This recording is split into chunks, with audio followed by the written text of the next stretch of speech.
Dasar penentuan kebijaksanaan.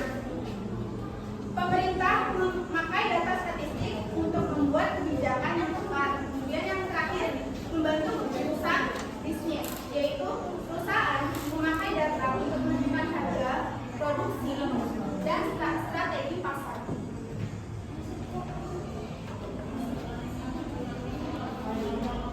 Oke, di sini ada jenis data ekonomi. Nah, jenis data ekonomi ini ada 4 ya.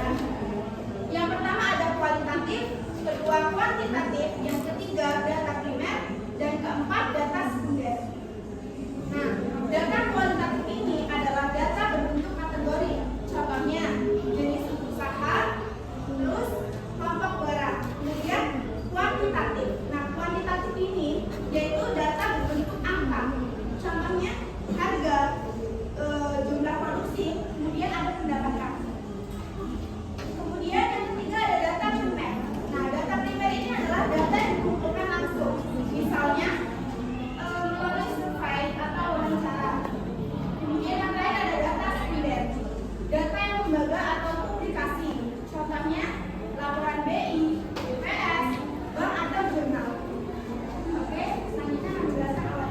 Agar lebih mudah dipahami, tujuannya adalah untuk membuat informasi yang menjadi lebih jelas dan berstruktur.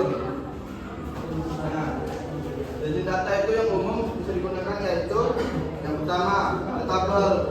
Tabel itu untuk menampilkan angka atau informasi secara rapi dalam baris dan kolom, dan menggunakan membaca data yang banyak secara berstruktur data antar kategori, misalnya penghasilan beberapa daerah. Nah, grafik garis itu untuk melihat perubahan data dari waktu ke waktu, misalnya tren, perkembangan harga atau jumlah penduduk. Nah, itu kan ada yang diagram lingkaran. Contohnya sebaran pendapatan masyarakat dalam beberapa kelompok. Nah, yang kedua ada analisis dasar. Analisis dasar itu digunakan untuk memahami, menggambarkan dan mengambil kesimpulan dari data.